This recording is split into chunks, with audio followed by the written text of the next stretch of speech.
Guru Vabhishta Supurakam Guru Ganaera Shisha Sambhushitam Chintya Chintya Samasta Veda Nipunam Shri Rupa Pantanugam Govindam Bidam Ujvalan Varatanum Bhaktyam Vitam Sundaram Vande Vishwa Gurun Chadivya Bhagavat Premnoi Bijapradam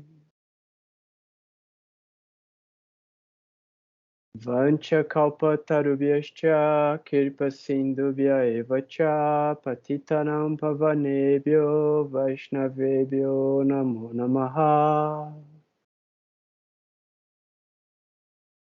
Om Agyanatimirandasya Gyanagyanam Shalakaya Shashuru Militamena Tasmai Shri Gurave Namaha. Jagurudev, Jagurudev, Jagurudev, Jagurudev.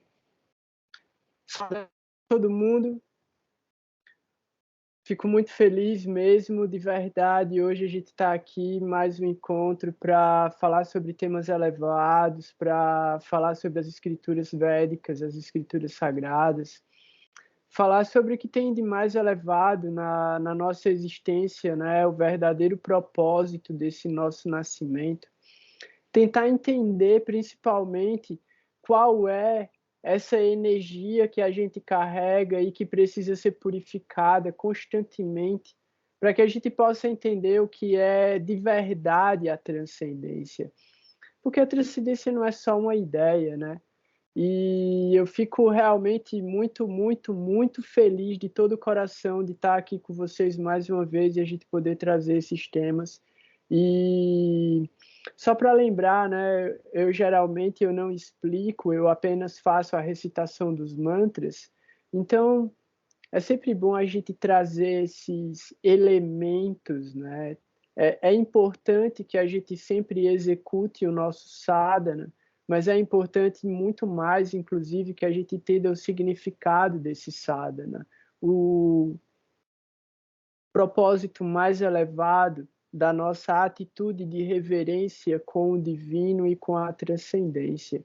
Então, essa recitação de mantras que eu faço, ela não é simplesmente para o meu benefício mental, né? Para ajustar os meus pensamentos e trazer um certo alinhamento de raciocínio.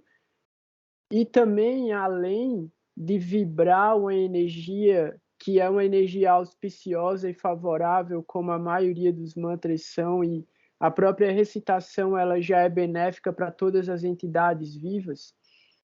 Esses mantras que eu recitei, eles têm significados muito específicos. E o primeiro mantra, que começa com Guru Vabhishta Supurakam, são as minhas mais humildes e respeitosas reverências ao meu mestre espiritual, Srila Bhaktisunda Govinda Dev Goswami Maharaj. E esse mantra ele foi escrito pelo mestre dele, pelo mestre de Srila Gurudev, Srila Bhakti Rakshak Sridhar Dev Goswami Maharaj. E só isso já é um fato inédito. Porque sempre é um discípulo que escreve o mantra para o mestre, e nesse caso foi o mestre que escreveu o mantra em glorificação ao discípulo. Isso é uma coisa completamente inédita na história do Vaishnavismo e de toda a cultura védica até onde eu conheço. Então esse mantra que foi composto por Srila Sridhara Maharaj em glorificação a Srila Gurudeva se chama o Pranam Mantra. Pranam, o que são reverências? Então o mantra de reverências a Srila Bhaktisunda Govinda Dev Goswami. E aí na sequência eu recito um mantra que começa com Vanchakalpa, Vanchakalpa Tarubhyascha. E esse é um mantra muito famoso. Fala aí, Mohan.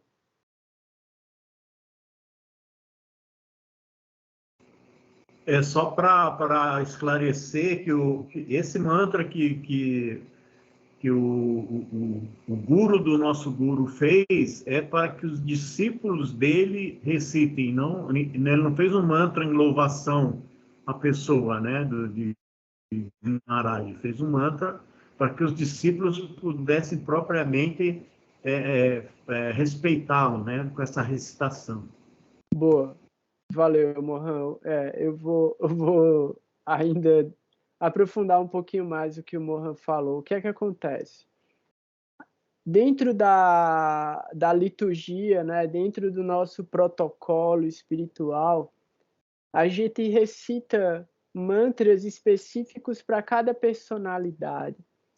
E Srila Sridhara Maharaj, ele escreveu o mantra apropriado para a glorificação de Srila Govinda Maharaj, para que todos os discípulos de Govinda Maharaj pudessem prestar as reverências adequadas àquela grande personalidade.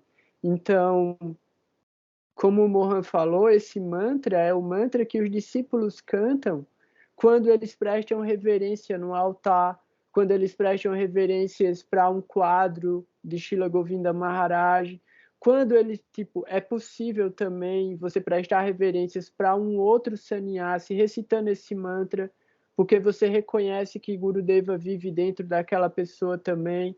Então, o mantra mais apropriado para todos os mestres espirituais é o último, que é o Om Agyana Timirandasya.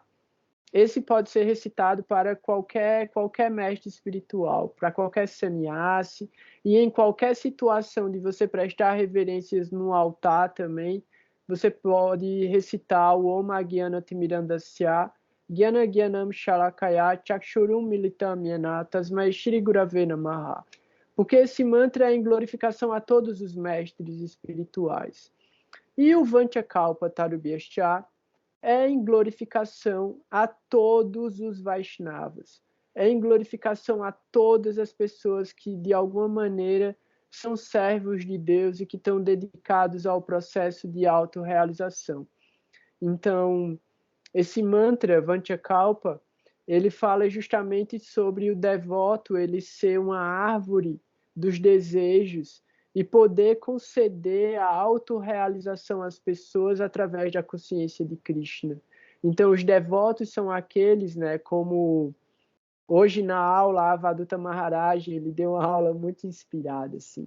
E aí ele falou, né, os devotos, eles geralmente são malucos. Por quê? Porque eles nunca acham que tem Krishna. Eles nunca acham que tem devoção de verdade, eles nunca acham que são, praticantes da filosofia, mas eles querem distribuir Krishna para todas as pessoas. Então, ele acha que ele não tem, mas ele quer dar Krishna para todo mundo. E essa é a maior misericórdia de Krishna, né? Como a Vaduta Maharaj está explicando. Krishna, ele se revela adequadamente dentro do coração de qualquer pessoa, da forma pela qual aquela pessoa pode conceber ele naquele momento, naquele estado de consciência. Então, assim, muita gente, né, tem contato com a filosofia pela primeira vez através de um livro, algumas vezes através de um devoto mesmo que está vendendo incenso na rua, ou sei lá, uma aula, um vídeo, ou alguma coisa no YouTube. E aí muita gente também através da comida.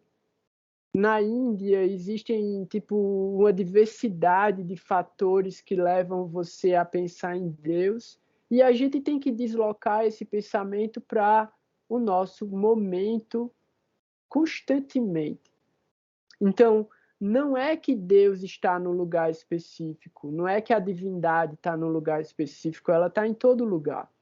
E Krishna fala sobre isso no Bhagavad Gita, e a gente viu isso, né? A gente estudou o Bhagavad Gita. Então, a gente sabe que Krishna está se revelando para cada pessoa, na medida em que aquela pessoa também busca por ele, né? Busca por afeto, busca por beleza, busca por ternura, busca por eternidade, busca pelo êxtase. Então, essa busca é a busca por Krishna, mas ele vai ter vários nomes de acordo justamente com o estado de consciência da pessoa. E aí, para a gente trazer para o estudo que a gente está fazendo agora nas últimas semanas, né, nos últimos meses, a gente veio lendo o Śrīmad Bhagavatam, justamente por quê? Porque o Bhagavatam é um dos Puranas que, de certa forma, ilustra e interpreta a mecânica kármica que foi revelada por Parashara. E aí a gente entende o quê? Parashara, que é o pai de Vyasadeva, ele revela mecanicamente como é o funcionamento do universo. Então ele vai falar desde essas forças criativas, essas energias criativas e as potências, os gunas, as energias materiais, né, paixão, bondade e ignorância, que se revelam através das divindades, dos seres celestiais. E aí a gente entendendo e observando o nosso universo. Parashara se refere à mecânica do nosso universo. Mas, quando Vyasadeva revela o conhecimento transcendental através dos Vedas, e aí, consequentemente, depois dos 4 Vedas, ele revela esse conhecimento de uma forma muito mais refinada, né? No quinto, que é chamado quinto Veda, que aí é o Mahabharata. E aí o entendimento é o Mahabharata e o Bhagavad Purana, que é como a consequência do Mahabharata. Por quê? Porque o Śrīmad Bhagavatam ele se inicia exatamente após a Batalha de Kurukshetra. E todo o Mahabharata narra justamente a história que vai levar para essa batalha. Sendo que, dentro do Śrīmad Bhagavatam, o que vai ser revelado é justamente toda essa o significado, né, espiritual de todas essas forças que impulsionaram toda a história anterior. Então, vai falar também sobre o Senhor Ramachandra, vai falar sobre todos os avatares, e aí onde chega onde a gente está estudando. Por quê? Porque a gente pegou uma parte do Śrīmad Bhagavatam que tratava especificamente da interpretação do Jyotish a partir do Kala Purusha. Então, a gente tem o entendimento do Kala Purusha através da astrologia, considerando Áries como ascendente e Peixes como a casa 12, e a divisão das 27 nakshatras dentro desses signos. E a gente estava vendo como isso é descrito no Śrīmad Bhagavatam, através da criação de Brahma. E Brahma vai criando os deuses, que são os controladores das nakshatras, e no determinado momento ele cria o Prajapati Daksha. O Prajapati Daksha vai ter 27 filhas com Sangya, que é a esposa dele, e ele pega essas 27 filhas com essa esposa e dá elas em casamento para Chandra, que é a lua. Então, a gente já tem aí mais uma apresentação do funcionamento do karma e do entendimento da força de Chandra, a mente, e a relação de Chandra com as 27 nakshatras, que são as 27 constelações, que também são chamadas de mansões lunares. E aí, dentro do Śrīmad Bhagavatam também, a gente vai ver a narrativa que fala sobre os avatares. E os avatares são essas encarnações divinas que vêm para restabelecer os princípios da religiosidade e criar a possibilidade de que as entidades vivas que estão dentro do universo continuem evoluindo. Tem uma situação que antecede isso, que eu falei quando a gente ainda estava falando sobre o Śrīmad Bhagavatam, que é sobre os 4 filhos de Brahma, os 4 Kumaras, que tentam entrar nos mundos Vaikunta, eles são barrados pelos porteiros Jai, Vijay, e aí eles acabam amaldiçoando esses porteiros a nascerem e terem vida dentro da criação de Brahma. E Vishnu mesmo, Narayana, fala para esses porteiros não se preocuparem que ele mesmo, Narayana, iria nascer dentro do universo material e iria matar os dois para liberar eles dessa maldição. E aí esses porteiros nascem como demônios dentro do universo material. A gente viu um desses demônios quando a gente estava falando sobre o avatar de Nrsimhadev, que é Hiranyakashipu. Hiranyakashipu é uma dessas encarnações, mas de demônios, né? Mais para frente, a gente vai falar sobre uma outra encarnação desses porteiros, que é Hiranyaksha, quando a gente for falar sobre a história, o passatempo de Varahadeva, que eu falei um pouco sobre ele na semana que eu falei sobre Nishinradeva. Mas por que é que eu estou trazendo esse tema de novo, se eu já falei sobre isso, né? Porque hoje a gente vai dar seguimento ao estudo do Graha Sutras, do Ernest Wilhelm, e eu venho fazendo também algumas observações sobre o texto dele, porque eu tenho outras referências bibliográficas também. O Vitor também está aqui, para fazer algumas observações sobre esse texto. A gente vai falar sobre Vamanadeva. E Vamanadeva é a encarnação, é o avatar que vem, e aí é um avatar de Vishnu, que representa Brihaspati, representa Júpiter. Então, essa história fala sobre Júpiter, fala sobre essas características de Brihaspati. A gente sabe que Brihaspati é o mestre espiritual dos deuses, dos Suras. Então, essas divindades, né, que são os controladores das energias da manifestação material. Então, a gente vai falar aqui sobre Indra também, que é o rei desses deuses, que é o controlador da chuva, e ele carrega o poder do raio. E ele voa sobre um elefante chamado Aryavata. E aí a gente vai ter Vayu, que é o deus do vento, Varuna, que é o deus das águas, a gente vai ter Surya, que é o deus do fogo, Surya, que é o deus do sol, a gente vai ter Agni, que é o deus do fogo, a gente vai ter vários outros deuses, e todos eles estão numa posição ainda inferior à posição de Indra, porque Indra é o rei dos deuses.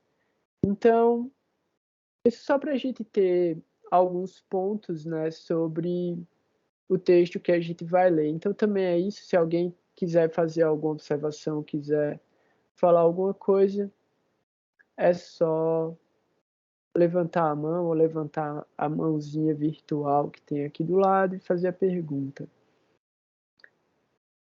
Eu vou começar com a leitura do texto. A gente está lendo ainda sobre os avatares, Vamana, o de baixa estatura, que é o avatar de Júpiter.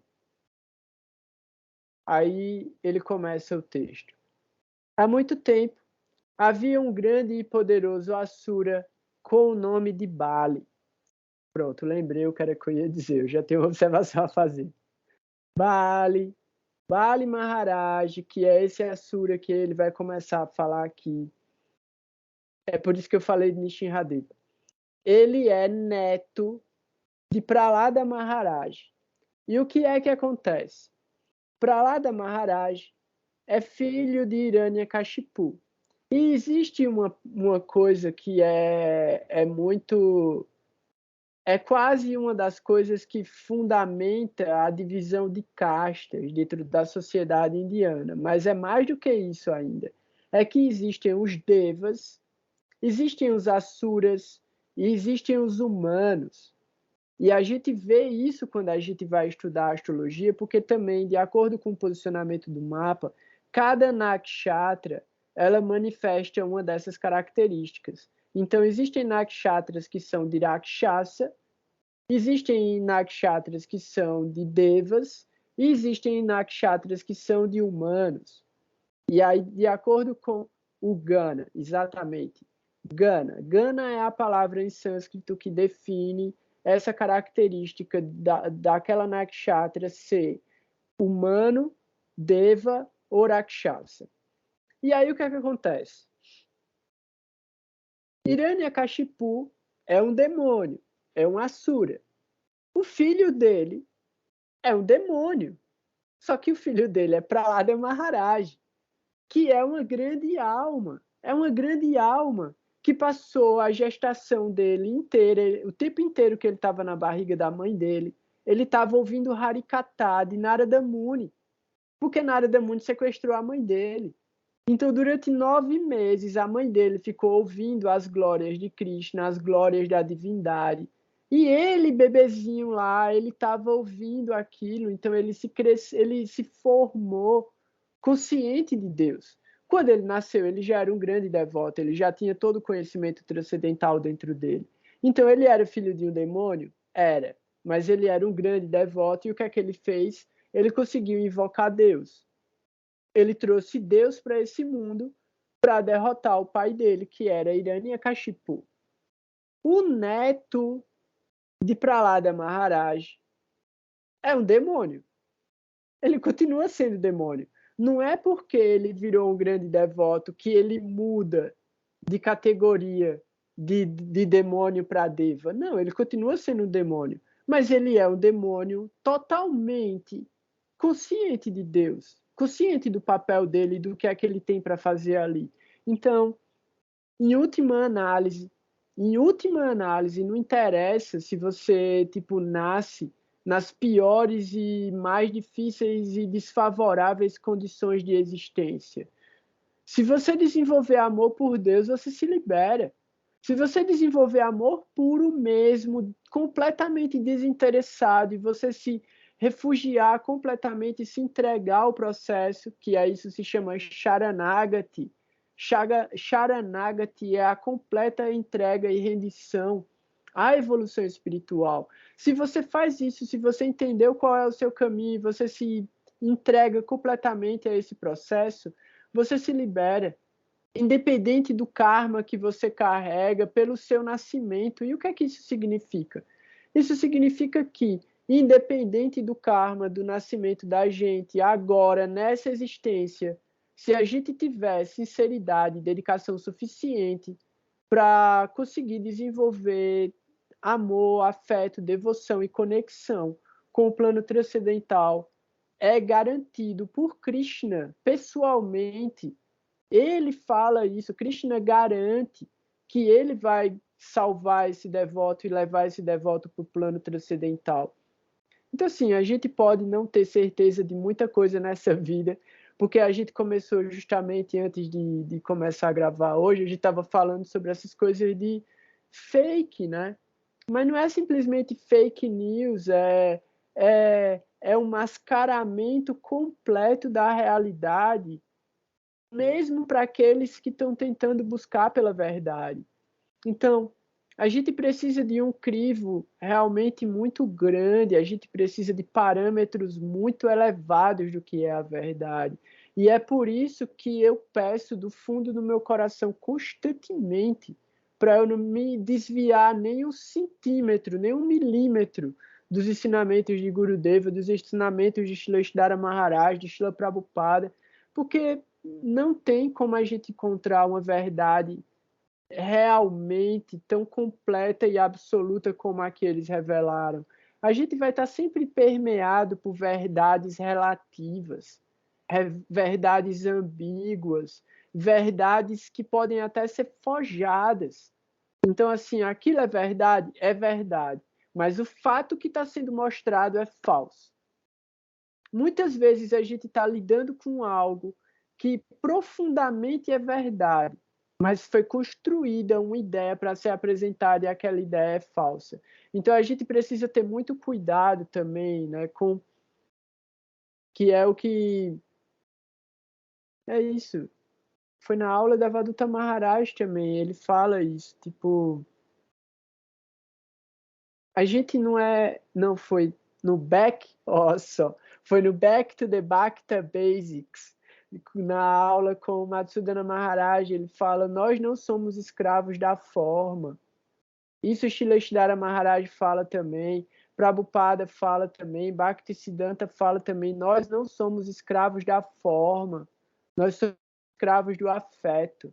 É isso, nós somos escravos do afeto, por quê? Porque não é a forma espiritual que vai fazer com que a gente desenvolva bhakti, que a gente desenvolva devoção, né? Que a gente desenvolva o mérito espiritual para ingressar nos planos superiores, e planos superiores mesmo, porque isso é uma outra coisa muito importante que a gente entenda, tipo, dentro do universo criado por Brahma.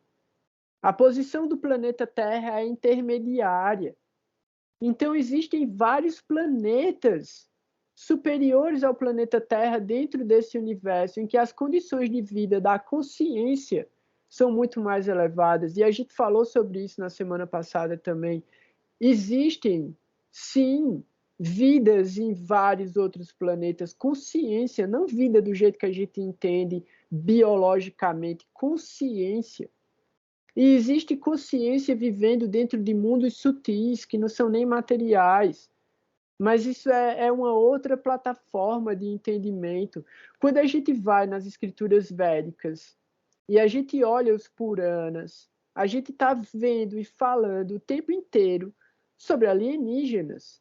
Mas só que eles não são simples alienígenas, eles são os devas, eles são os asuras, eles são essas consciências que permeiam todo o universo e controlam as forças cósmicas.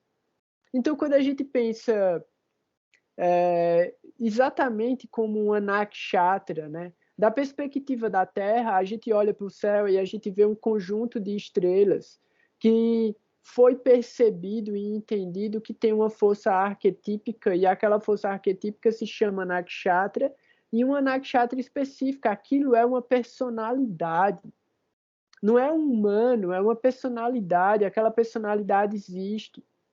Então, dentro do entendimento cósmico, e isso vai estar agora no texto que fala sobre Vamana, dentro do entendimento cósmico, a gente, como um ser humano, pode fazer austeridades para alcançar a posição do Sol, a posição da Lua, a posição de Júpiter, a posição de Marte, a posição de uma nakshatra.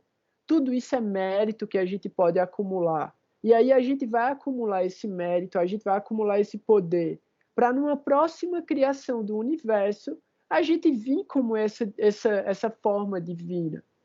E aí é um trabalho, é um serviço. Isso é um serviço. Então, quando a gente pensa para ingressar no mundo transcendental, e o mundo transcendental é além dos mundos celestiais, então os mundos celestiais são esses planetas onde esses deuses vivem. E aí, além desses mundos celestiais, existem os mundos transcendentais. Do mundo transcendental não tem volta. Lá é o eterno êxtase, é o infinito, é o conhecimento, é a plena consciência manifesta. Então, a gente tem ainda algumas que ele vem para o universo material. Todos os associados dele vêm junto. Essa é a única opção de uma consciência sair do plano transcendental e entrar dentro do universo material. É quando uma forma divina como um avatar vem para cá, os associados vêm junto. Tirando essa possibilidade, não tem sentido nenhuma alma, tipo, cair do céu. Ah, ofendeu Deus. Não, você não ofende Deus. Deus não se ofende. Deus não vai aceitar a sua ofensa. Tipo, você não tem... Não há a possibilidade, né, de você criar uma ofensa contra Deus. Você simplesmente vai criar um karma contra você mesmo. E isso seria impossível de ser feito no mundo transcendental. Então, ser um Deva que vivia no mundo de Indra, que vivia no mundo de Brahma, e aí lá você comete uma ofensa, e aí você cai nesse mundo material para pagar a sua ofensa, porque, até como a gente estava falando, né, a gente está agora, a Ângela até fez a observação, amanhã encerra as comemorações do Navaratri, são as 9 noites de Durga. E essas 9 noites de Durga, ela fala justamente sobre essas energias controladoras do universo material. Porque Durga é considerada a carcereira desse universo. Porque Durga é Shakti Devi, mas é Shakti Devi na forma de uma matadora de demônios. Shakti Devi ela tá atuando na forma de Durga para eliminar os obstáculos que impedem a evolução espiritual. E aí a gente vai entender que cada um desses demônios representa um desses obstáculos. Vai ser a ira, a ambição, vai ser a crueldade, vai ser o poder, vai ser a luxúria, vão ser vários aspectos manifestados através de demônios que Durga Deva vem para matar. A gente vê isso em Krishna também, nos passatempos de Krishna. Então, esse é o papel, né, dos devas. Eles se divertem destruindo a ignorância. E isso é o que significa o mantra também, Om Agyanatimirandasya. Porque fala que o mestre espiritual é aquele que possui a ferramenta e o instrumento apropriado para remover a cegueira dos nossos olhos e revelar o conhecimento transcendental. Então, é simplesmente através da misericórdia dos mestres espirituais que a gente consegue entender o que é a verdade. Então, Krishna fala no Bhagavad Gita, eu sou a lembrança e o esquecimento. Então, a gente tem que agradecer constantemente por lembrar, porque isso também é a misericórdia de Krishna. E aí, só para eu fiquei bem empolgado com a aula do Avaduta Maharaj hoje. E aí eu tenho só mais uma coisinha para falar. Fala aí, Renata. Ô, Moura, na verdade, eu queria ter perguntado no início, só que não deu aqui, sabe? É sobre as ganas das nakshatras, sabe? Você pode classificar a natureza da pessoa através das ganas das nakshatras? Por exemplo, se a pessoa tem um número maior de nakshatras, rakshasas, demoníaco, né? Poderia dizer que ela tem uma natureza mais sombria e vice-versa? Então, ó, o Vitor ele já trouxe aqui pelo Navamsha. O Navamsha ele vai trazer essa natureza mais sutil da pessoa, né? E aí, como eu estava falando, o Gana, a gente tem que entender o Gana também através desses passatempos, né? Então a gente vai ver que muitas vezes as histórias dos devas, eles não estão dando um bom exemplo. E muitas vezes um Asura está dando um bom exemplo. Muitas vezes um humano, um Brahmana, está dando um exemplo muito mais elevado do que um Deva. Então, o que é que a gente vai entender aí, né? Um Deva, ele carrega potências.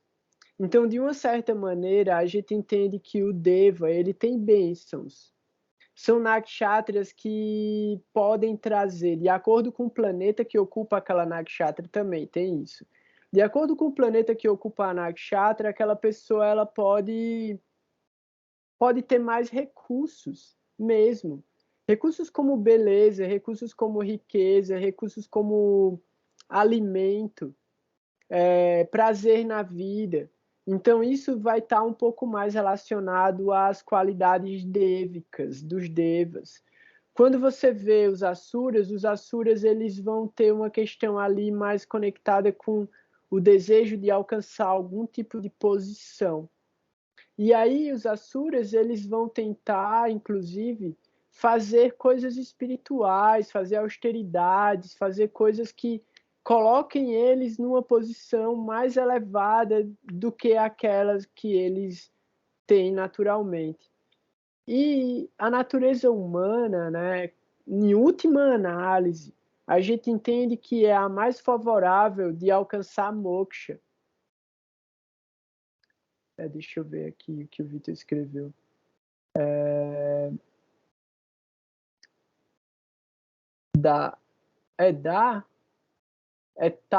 Pá, que ele ouve. Aí ele fala dá, quer ligar o microfone e falar, porque eu sei da parte que ele ouve duas sílabas. Quando ele vai começar a meditar, Brahma ouve duas sílabas. Tá, pá, tá, pá, 3 vezes.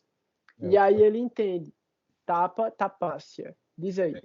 Eu posso estar me referindo à entidade errada, mas quando as 3 ganas se reúnem para receber orientação, eu não sei se é de Brahma mesmo, eu posso estar errando, né, na pessoa, a resposta é dá. E dá, aí vai complementar lá nas palavras em sânscrito, que eu não vou lembrar aqui, mas fala das 3 tendências que cada Gana tem e que precisa ser corrigidas. Os Devas, eles gostam muito de deleitar nos sentidos, então é desenvolver moderação. Os Rakshasas, eles são muito intrépidos para conseguir o que eles querem, então eles não têm muita compaixão. Então é desenvolver, a palavra que vem é desenvolver misericórdia na conduta. E os humanos, eles têm Manushas, né? Eles têm a tendência mais egoísta. Então a palavra que se forma tem a ver com compartilhar. Que aí vem as 3 coisas que cada um tem que buscar, né? Quem tem muito Rakshasa tem que procurar desenvolver misericórdia, né? Os Devas desenvolver moderação no deleite e os Manusha compartilhar, né? Não ser egoísta. Certo, massa, perfeito, perfeito, é isso aí. Então, já entra nas anotações aí, galera, as palavras relacionadas aos ganas e aquilo que precisa ser polarizado, né? A energia a ser polarizada para cada um dos ganas. E lembrando também, né, que cada uma das nakshatras tem aquela outra função, né, aquela outra categoria que se divide em 3, né? Que é Sattva, Sattva, Tamas, ou Tamas, Tamas, Sattva. Então, isso também traz uma outra manifestação de cada uma dessas nakshatras que vai se relacionar também com o planeta que ocupa essa nakshatra. É isso. Então, eu estava falando... É isso, vamos para o texto. Eu estava falando de Bali Maharaj, que Bali Maharaj é neto de Prahlada Maharaj. E aí é isso, né? Ele é um demônio? Ele é um demônio. Mas ele é neto de um grande devoto, então ele já carrega uma herança muito positiva relacionada à vida espiritual. E aí, só mais um detalhe, né? Tipo, o próprio Śrīmad Bhagavatam é a história de um rei que queria alcançar a liberação, que queria alcançar a liberdade do ciclo de nascimentos e mortes em 7 dias, porque ele ia morrer em 7 dias.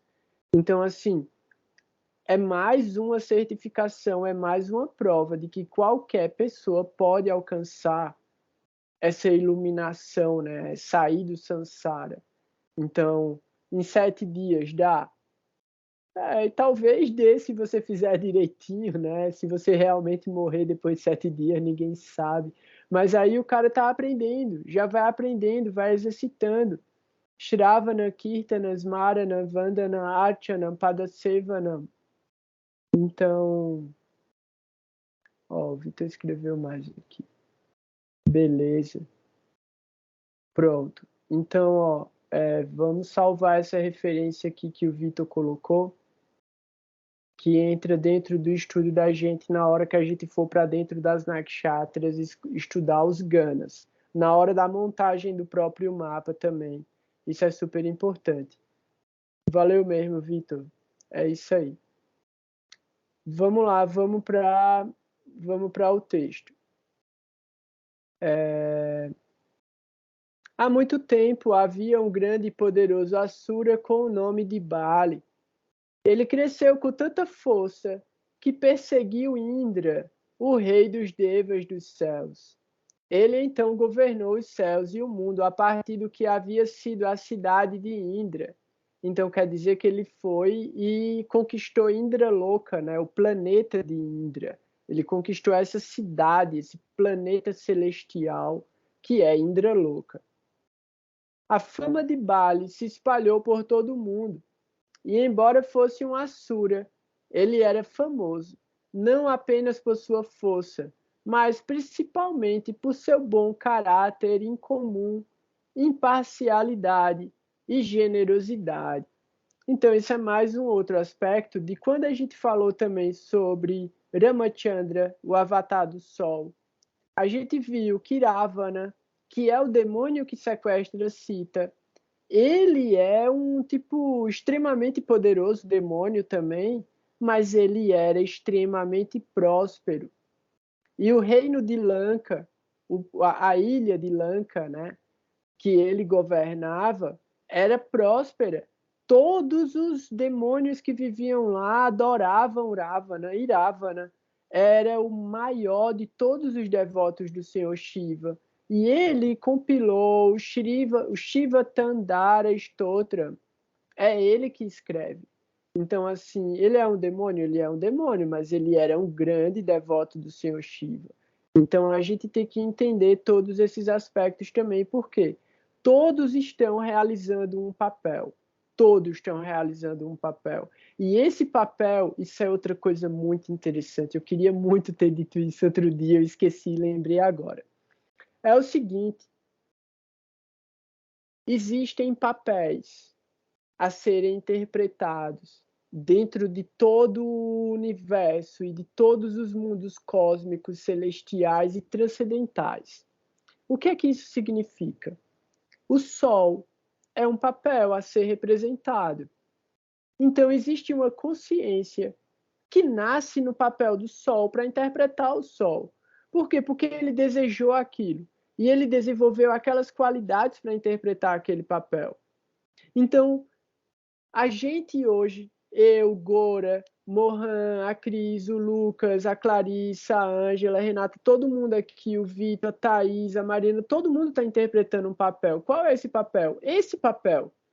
Esse papel que eu sou hoje, isso que eu represento, é uma das infinitas possibilidades do meu karma, mas é uma escolha da minha consciência de viver esse papel. Então, isso é o que significa um processo progressivo e dinâmico desse desenvolvimento da consciência. Por quê? Porque eu poderia ter tido várias vidas Valeu. Eu podia ter tido várias vidas diferentes, mas eu escolhi esse caminho. Então, isso é o que explica a evolução progressiva e dinâmica da consciência. Por quê? Porque a minha alma, nas vidas passadas, fez as escolhas para que eu existisse nesse tempo, lugar e circunstância. Mas a consciência que eu desenvolvi dentro dessa vida já modificou o processo kármico que eu vim para viver. E isso é muito claro, isso é muito objetivo. A partir do momento em que eu comecei a me desenvolver dentro do processo de filosofia, de Bhakti, de sadhana, todos esses sanskaras, todos esses karmas impregnados dentro da existência desse nascimento, eu comecei a entender e a identificar. Eu não me livrei deles, mas eu tenho conhecimento deles, o que já é uma coisa muito grande. Então, quanto mais a gente desenvolve esse processo de autoconhecimento, mais fácil é a gente alcançar a autorrealização, porque a gente consegue desabilitar essas mecânicas de autossabotagem, que é uma autossabotagem espiritual. Porque, em última análise, isso é outra analogia muito interessante, né? A vida espiritual é a musculação da nossa alma. Então, a gente precisa fortalecer o nosso corpo espiritual. E esse corpo espiritual ele só se fortalece através de prática espiritual. E aí, isso que eu estava tentando lembrar. Isso é o que o Avaduta Maharaj falou. O Avaduta Maharaj falou, tipo, se você vai para a academia para ficar fazendo selfie, qual é o benefício que o seu corpo vai receber disso? Não adianta só ir para a academia e ficar fazendo selfie. Você tem que ir malhar. E além de malhar, você vai ter que se alimentar bem. E além de se alimentar bem, você vai ter que, descansar.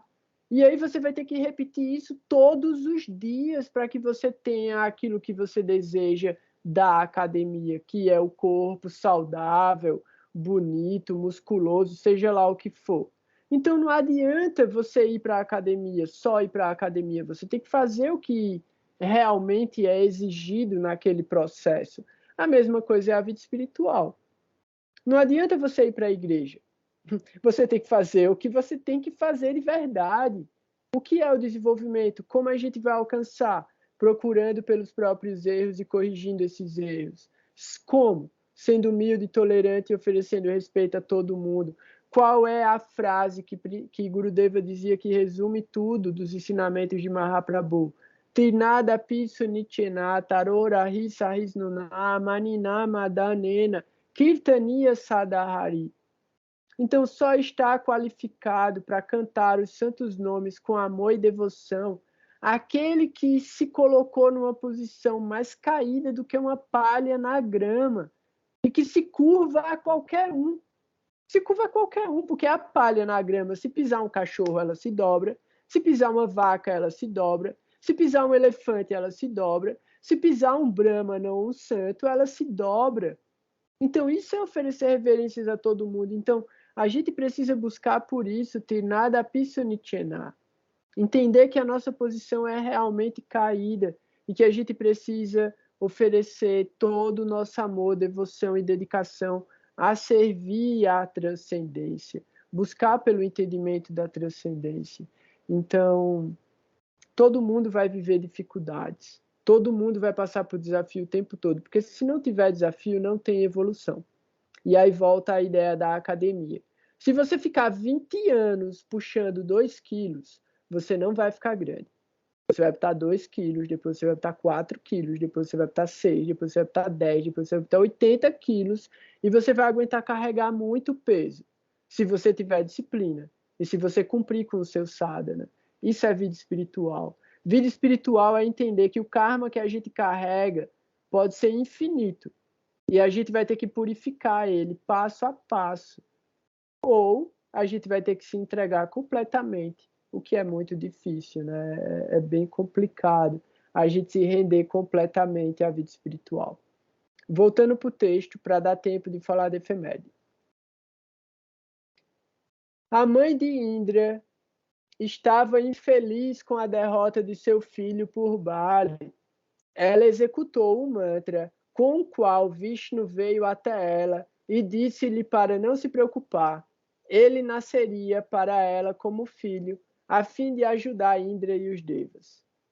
Um filho nasceu para ela, conhecido como Vamana. Isso é outra observação. No Srimad Bhagavatam, Vamana Devi é filho de um Brahmana.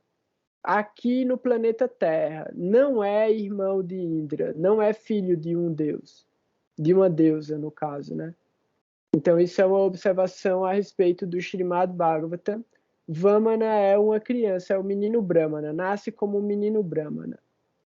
Depois eu vou fazer outra observação. Já é aqui.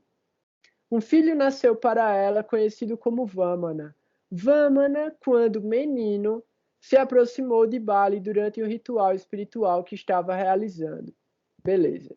Aí é onde há outra divergência. O Srimad Bhagavatam fala que essa criança Brahmana acabou não crescendo e virou um anão. É um anão Brahmana. E aí, Bali Maharaj confiscou a terra de todos os Vaishnavas, né? Todas as pessoas que adoravam Vishnu ficaram sem terra, ficaram sem ter onde viver, ficaram sem ter onde plantar, ficaram sem ter o que comer, porque Bali Maharaj, ele era muito legal, ele era muito bom, mas ele não queria saber de Vishnu, ele não queria saber de vida espiritual. Então, Vamana, esse anãozinho, filho de Aditi. Então, Vamana é filho de Aditi, cadê aqui? Isso. Não é irmão de Indra. Beleza. Valeu, Vitor. O bom é isso, velho. O cara tá o tempo todo ali já trazendo as informações, a ajuda dos universitários. Então, assim, o que é que acontece? Vai rolar uma assembleia e nessa assembleia as pessoas vão poder falar com o Bali Maharaj. E aí aparece esse anão. E aí ele vai para Bali Maharaj para pedir as bênçãos dele, né? Deixa eu ler aqui um pouquinho mais do Ernest Wilhelm, aí eu continuo a história. Aí aqui fala, né? Quando esse menino, que aí é o anão, se aproximou de Bali durante um ritual espiritual que estava realizando, então era um Agnihotra, né? Era uma cerimônia, era uma celebração que estava sendo feita em que as pessoas poderiam estar na presença do rei ali. Vamana brilhava, né? Vamana era refulgente. Por quê? Porque ele era uma encarnação divina, ele era uma encarnação, ele era um avatar.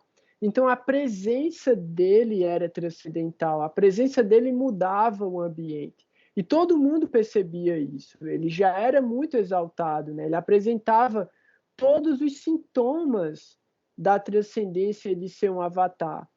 Então, tal era o brilho de Vamana, que parecia que uma luz brilhante do horizonte vinha em direção a Bali e aos outros espectadores.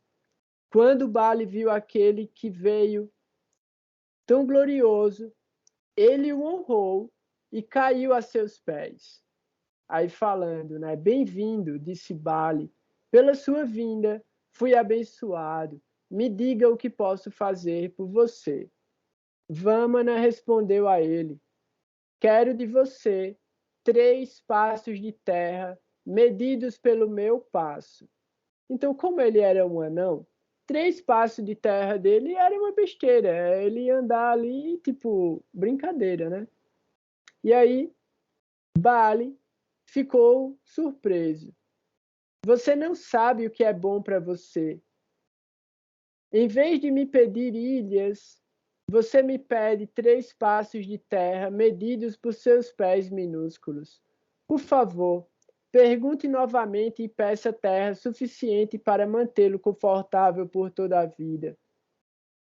Vamana disse: se um homem não conquistou o desejo, todas as coisas do mundo não serão suficientes para satisfazê-lo. Quem não estiver satisfeito com 3 passos de terra, não ficará satisfeito com os 7 continentes e com toda a sua riqueza. Por isso, peço apenas 3 passos de terra. Bali estava preparado para atender ao pedido de Vamana. Nesse momento, no entanto, Shrukacharya, Vênus, o guru de Bali, interveio e disse: não dê, ele está enganando você para ajudar os devas. Ele é Vishnu disfarçado e com um passo de pé ele cobrirá o mundo, com o outro ele cobrirá os céus e o terceiro passo ele dará na sua cabeça. Você não precisa manter sua promessa de presente para ele, pois ele está enganando você e pretende pegar tudo que você tem. Então, assim, só para lembrar, né? Shrukacharya, Vênus, ele é o guru dos asuras, ele é o mestre espiritual dos demônios, assim como Brihaspati, Júpiter, que aqui é Vamanadeva, é o guru dos deuses. Então, Vamanadeva está protegendo os devas e devolvendo para os devas, tentando devolver para os devas o que era deles e que foi tomado por Bali Maharaj. Shrukacharya, que é o mestre de Bali Maharaj, está dizendo para ele, não dê. Então aí a gente já vê que existe uma divergência entre esses dois planetas, uma inimizade entre esses dois planetas, Júpiter e Vênus. Justamente porque nessa situação, e está sendo claro aqui, Júpiter está enganando o rei, está enganando um demônio, está enganando um asura, mas ele está enganando. E Shukracharya, que é Vênus, está avisando a ele sobre isso. Então vamos lá. Bali ouviu seu guru e disse: acredito no que você diz. Não tenho que honrar minha promessa, pois todos os meus bens e segurança estão em jogo. Mas não tenho medo de perder tudo o que tenho. Só temo a infâmia de falar uma mentira. Por quê? Porque ele prometeu dar. Então, se ele prometeu dar, ele vai ter que dar. Ele não pode tirar a palavra dele, nem se ele esteja sendo enganado. Que é a mesma coisa que acontece no Mahabharata, quando o Maharaj Yudhishthira está jogando contra Shakuni, e Shakuni está roubando, ele sabe que está sendo roubado, mas ele continua jogando até perder tudo que ele tem. E aí continua. Shukracharya estava zangado com Bali, por isso, e o amaldiçoou a cair da graça e perder toda a sua riqueza e sucesso. Bali, no entanto, não ficou perturbado com a maldição de seu guru e atendeu ao pedido de Vamana. Vamana então cresceu para proporções enormes e assumiu a imensa forma do Senhor Vishnu.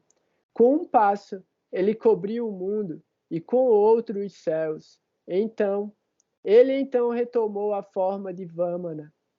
Bali foi enganado, mas ele sorriu, pois sabia que o Senhor havia feito isso com ele para livrar-se dos dois pecados, eu e meu.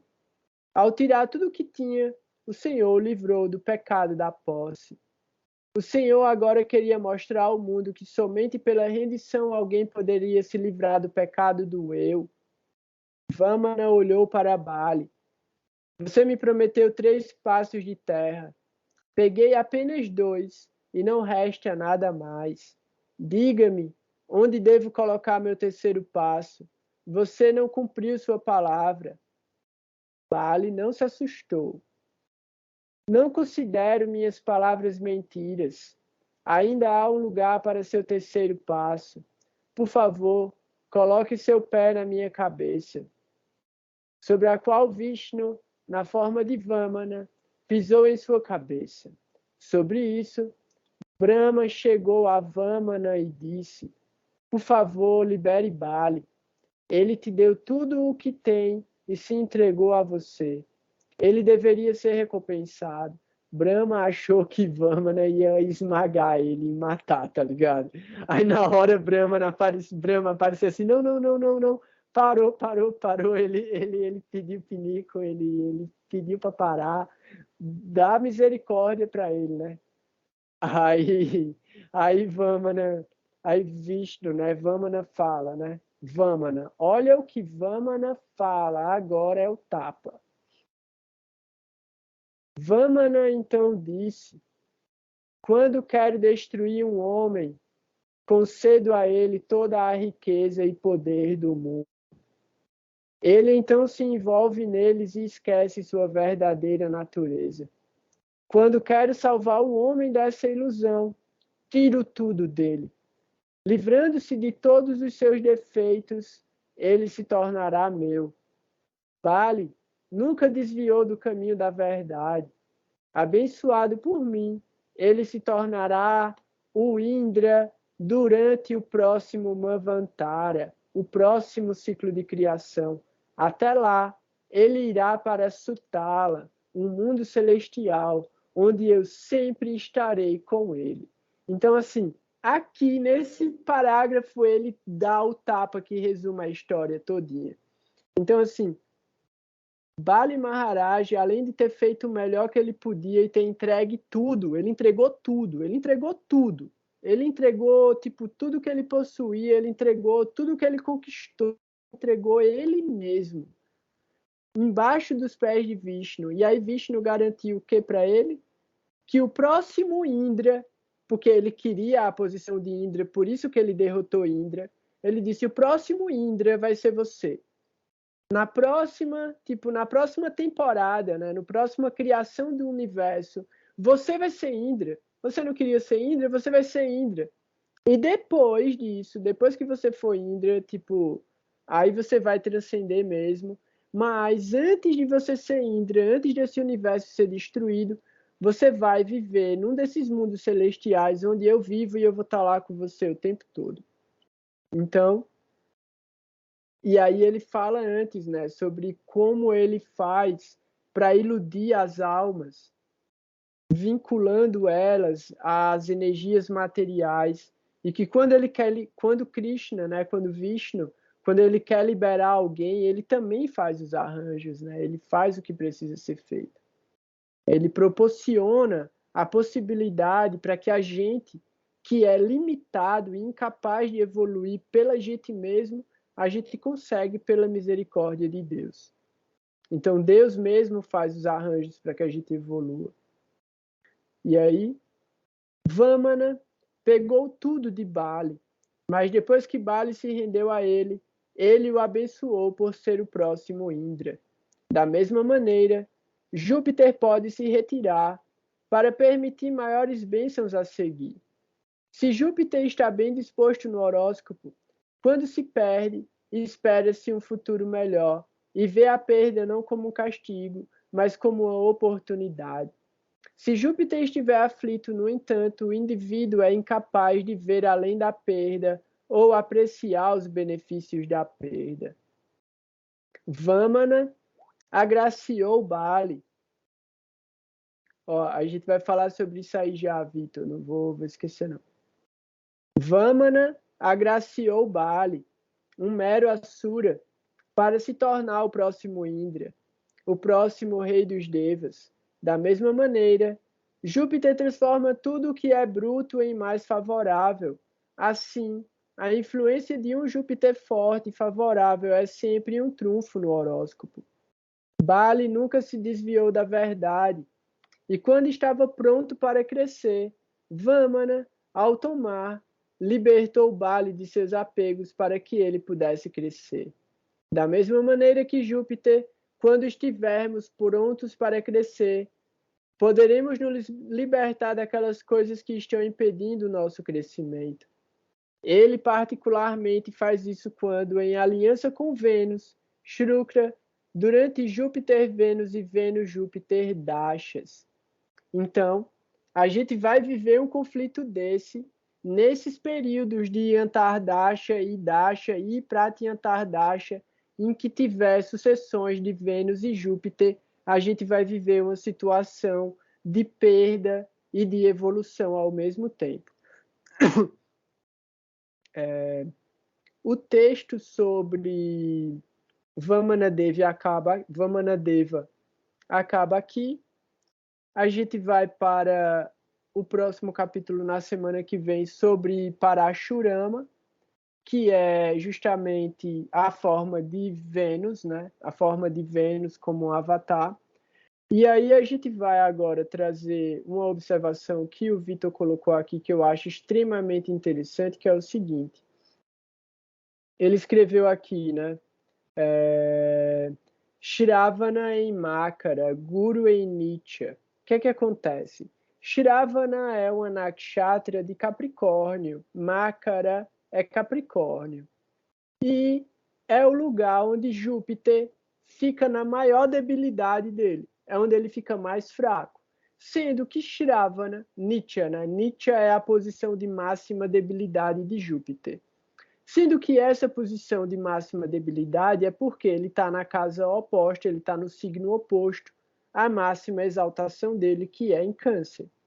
Mas Shravana é uma nakshatra que carrega Vamanadev como o deus controlador. É a nakshatra que fala sobre essa capacidade justamente de ouvir Shravana. Ouvir quem? Ouvir o mestre espiritual. E aí, qual mestre espiritual você vai ouvir? Porque tem Vênus e tem Júpiter. E aí é justamente isso, né? Se Bali Maharaj tivesse ouvido Vênus, que era o guru dele, ele não teria alcançado as bênçãos que ele alcançou por conceder a promessa que ele concedeu para Júpiter. Então a gente tem que entender que a maior bênção que Vênus pode dar para a gente é a devoção. É a capacidade da gente entregar o amor da gente, o nosso afeto ao que há de mais elevado. Porque todas as outras coisas que aí são as bênçãos materiais que Vênus pode oferecer, elas podem causar muita ilusão e muito apego ao mundo material. Então a gente tem que ter muito cuidado com isso.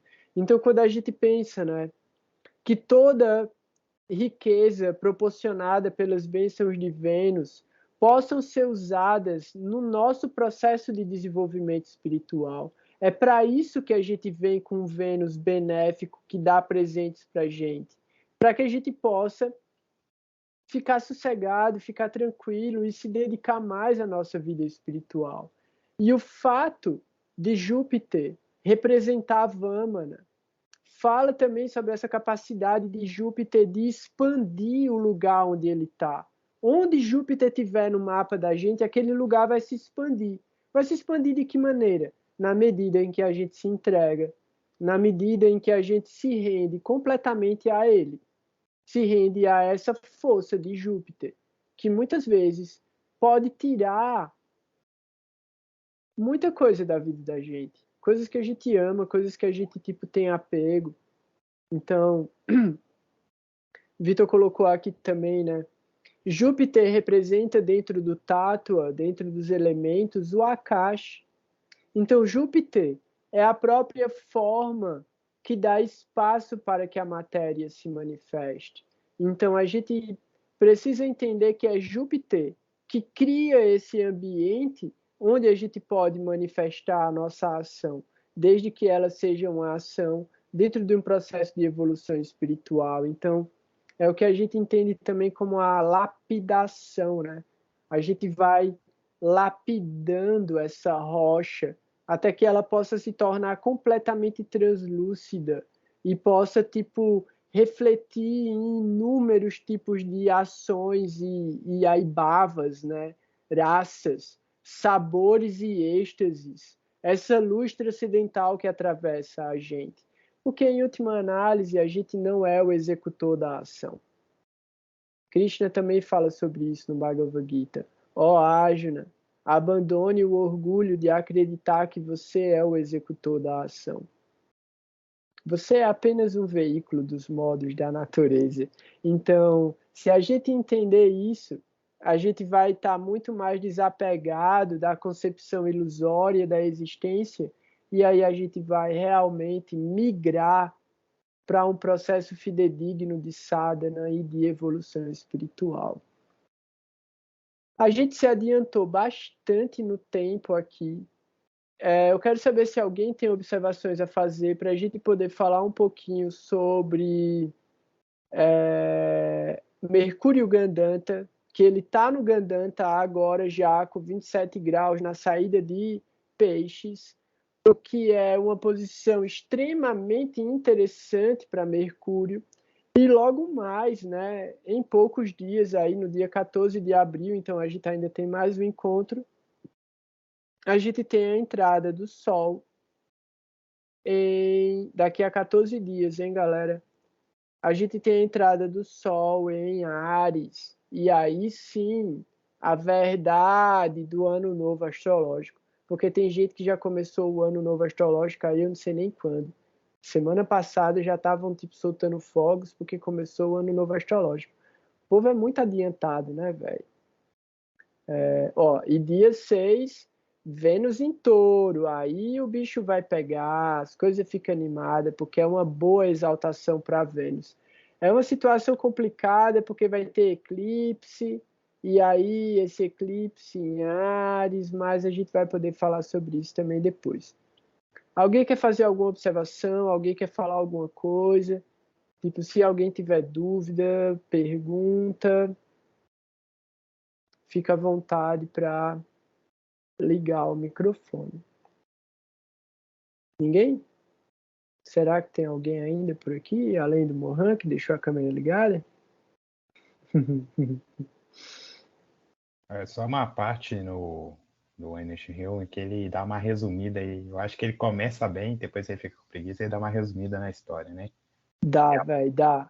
Que tem a parte que a Vênus ela se encolhe de tamanho, entra dentro da lamparina para tentar parar o ritual da oblação, né? Parece que tem uma parte que tem que usar uma lamparina lá. Aí o Bali pega uma vareta para desobstruir a lamparina sem saber, ele fura o olho de Vênus, é assim que Vênus fica com a olho, né? Aí esse outro olho depois ele faz um sadhana, e a partir desse sadhana, parece que é Shiva, né? Dá para capacidade de vidência, ganha um seed especial, então existe toda uma parte que não é, que ele deu uma resumida ali na história. Mas, assim, no prático, de forma prática, que você pode observar é alguém que tenha Vênus em Shiravana, ela pode ter algum problema oftalmológico em apenas um olho. Boa. Eu não sei se é no esquerdo ou no direito, mas geralmente quem tem Vênus em Shiravana pode ter problema oftalmológico em um olho específico, ou ser estrábico, alguma coisa assim. Interessante. Não é justamente devido a esse passatempo, Vênus não gosta de estar em Shiravana, porque é onde ali que ela levou a pior, né? Regulino. Oi? Fala, Mohan.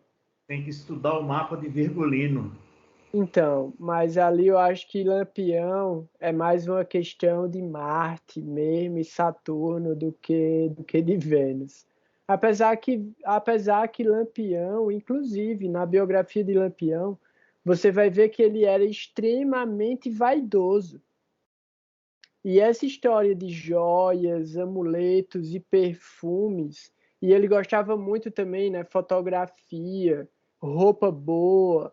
Então, isso é Vênus. Você pode ter trazido aí uma boa referência para a gente fazer o mapa de Lampião e ver se o Vênus dele tava em Strava, né? Essa observação que o Vitor fez, ela é muito interessante também, quando a gente vai avaliar trânsitos.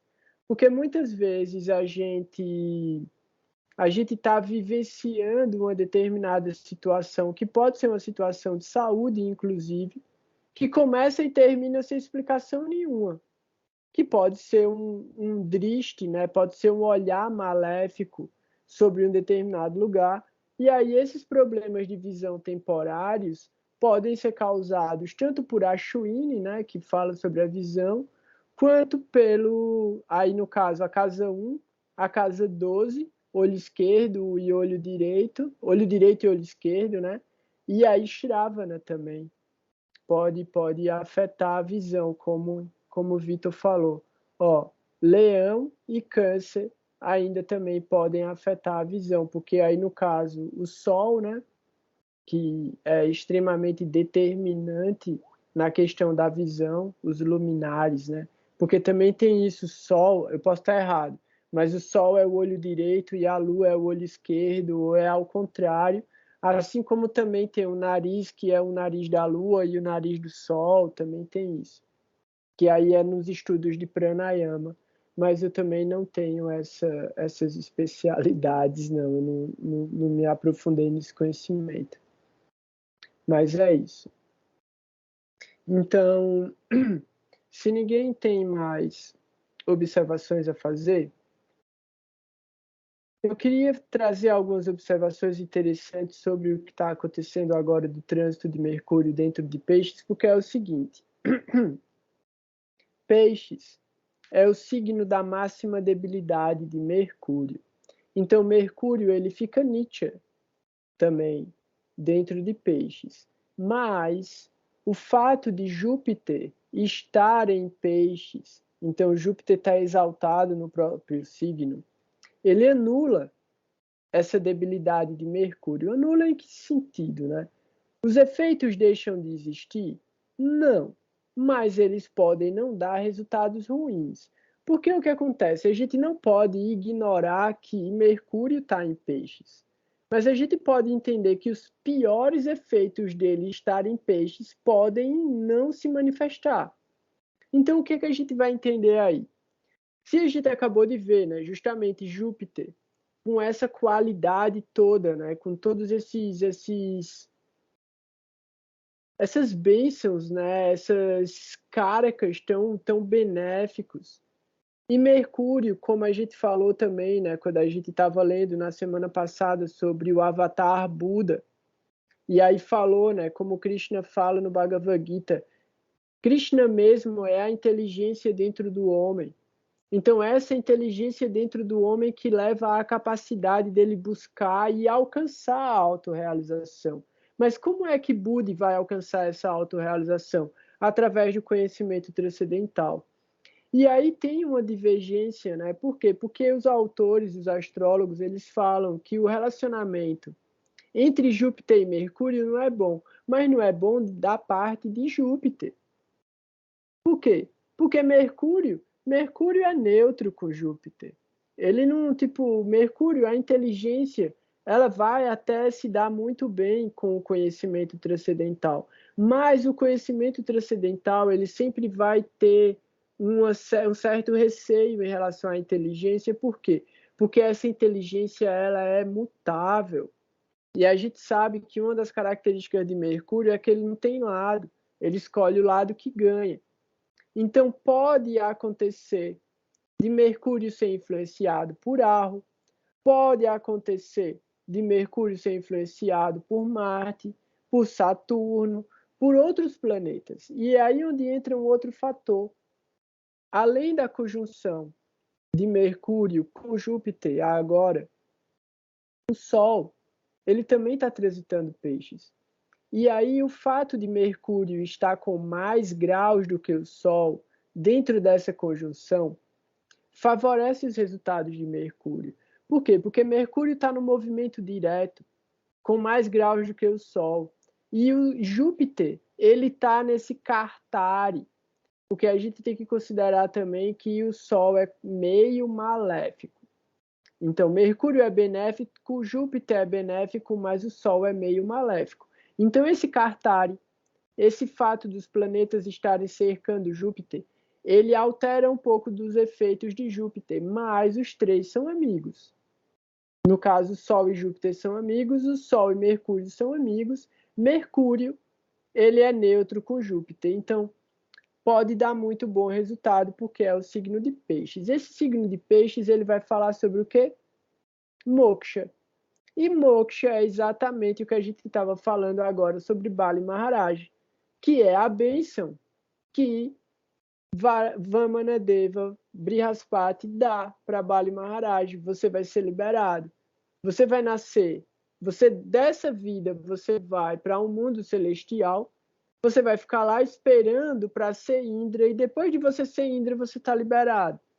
Então, assim, Moksha, a ideia de encerrar o ciclo de nascimentos e mortes, ela vem através de um processo que a gente entende, né, de serviço. Então, qual é o serviço que a gente pode fazer para alcançar Moksha? E aí, onde é que está o serviço? Na casa oposta, na casa 6, ou em Virgem, se a gente está considerando Kala Purusha. E é aí onde entra um outro fator interessante, né? Que é uma coisa que a gente sempre conversava muito, e eu gostava muito de conversar isso com a Parama, que é o Shakti Drishti. O Shakti Drishti é extremamente poderoso. O olhar de 180 graus é extremamente poderoso. Então, ao mesmo tempo que a gente entende que pode se manifestar a máxima debilidade a partir do ponto da máxima exaltação, essa máxima debilidade pode desencadear uma qualidade ao invés de um defeito. Por quê? Porque você nasce com desconforto. Você nasce com o incômodo, aquele incômodo está ali, o planeta está lá. A debilidade pode estar anulada, mas o planeta está no lugar desconfortável para ele. O que é que você vai fazer? Você vai fortalecer aquilo. Você vai tentar desenvolver algo que faça com que aquela situação não incomode você. E isso se transforma em um poder. Então, quando a gente pensa, né, tipo, se Mercúrio, que é a razão, ele fica desorientado dentro de Peixes, porque Peixes é abstrato. E ele precisa calcular as coisas. E dentro do Gandanta de Peixes, não tem o que controlar. Não tem o que calcular. Você está preso ali. Você está sendo jogado para um outro ciclo, para um salto ontológico. E você não tem o que fazer. É a passagem. É inevitável. Então, Mercúrio está tentando raciocinar a respeito de Moksha e não dá. Por quê? Porque a gente entendeu, Moksha é misericórdia. A liberação é uma misericórdia. A gente não alcança isso por merecimento. Simples merecimento não leva a gente para a libertação do ciclo de Sansara. Então, a gente realmente precisa de um processo fidedigno que abençoe a gente, para que a gente consiga superar todo o karma que a gente carrega. Então, é como no caso de Bali Maharaj, é como no caso de todos esses demônios, né? Para a gente superar o nascimento como um demônio e ingressar no plano transcendental. Então, quando a gente se vê nessa posição de Mercúrio agora, dentro do Gandanta de Peixes, qual é a melhor saída? A casa 6, o serviço. E qual é o serviço? O serviço abnegado. E como esse serviço abnegado pode ser feito? Através da orientação de Júpiter e através da força e do brilho do Sol. Por quê? Porque esse yoga que está sendo formado pelo Sol e Mercúrio, onde Mercúrio tem mais graus do que o Sol, favorece as qualidades de Mercúrio porque ele se torna refulgente. Ele não está cego pelo brilho do Sol. Por quê? Porque ele não está virado para o Sol está atrás dele. Então o Sol está criando uma... Estilo essa luz aqui, ó. Cria um recorte de brilho. Então eu estou recortado aqui, a luz está iluminando, tá iluminando ao redor, não está tipo ofuscando, né?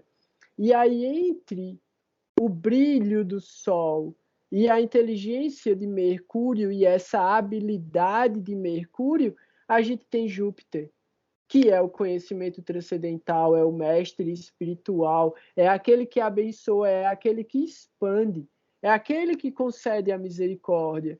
Então, Mercúrio, ele pode carregar a energia do Sol e a energia de Júpiter e transmitir isso.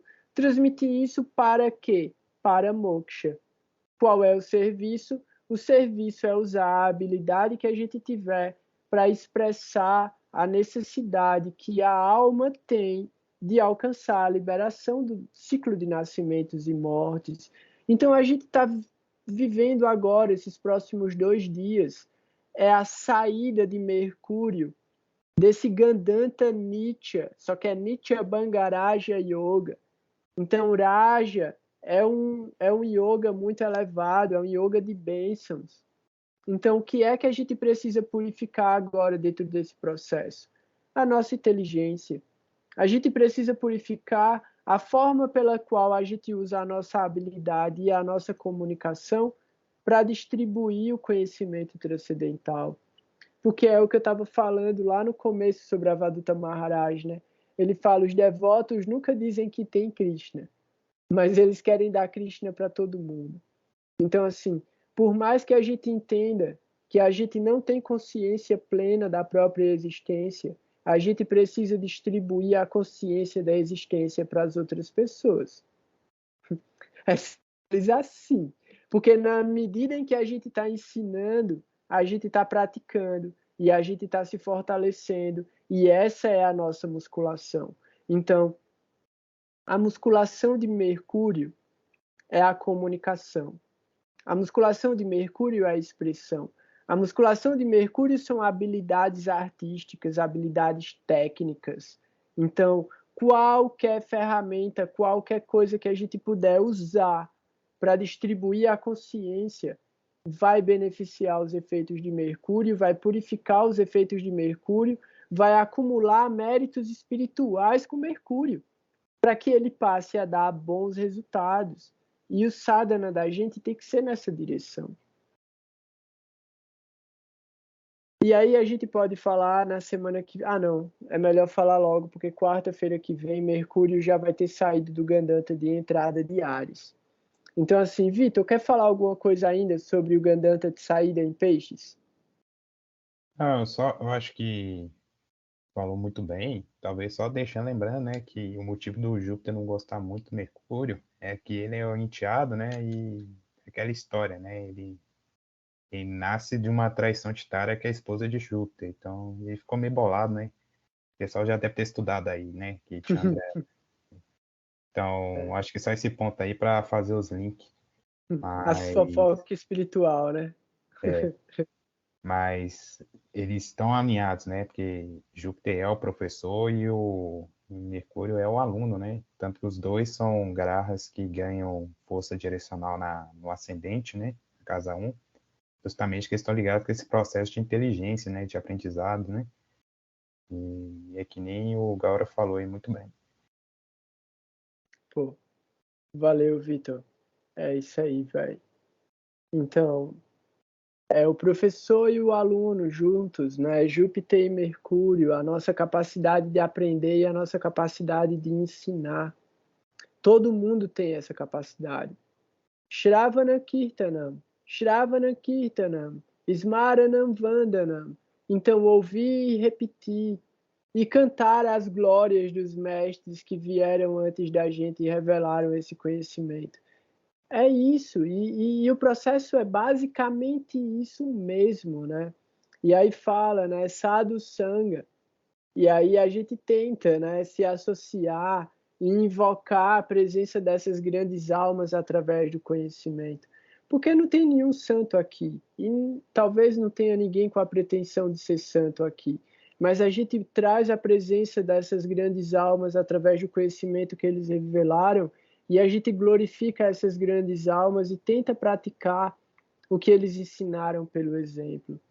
Então, essa história que o Vitor está contando, né, faz parte da história de Mercúrio, e é uma história que a gente falou algumas vezes, e que é isso, os devas, os deuses, eles têm comportamentos meio malucos, né? Então, num determinado dia, Chandra vê a Lua, vê a esposa de Júpiter, Brihaspati, Tara, né, como o Vitor falou, Tara, e ele se apaixona por ela. E aí, eu já vou responder, Alexandre. E aí ele se apaixona por Tara, e aí ele começa meio que tentar seduzir ela, vê que não vai rolar. Aí um dia ele vê que Júpiter sai, e ele se disfarça de Júpiter, vai lá e faz um filho nela.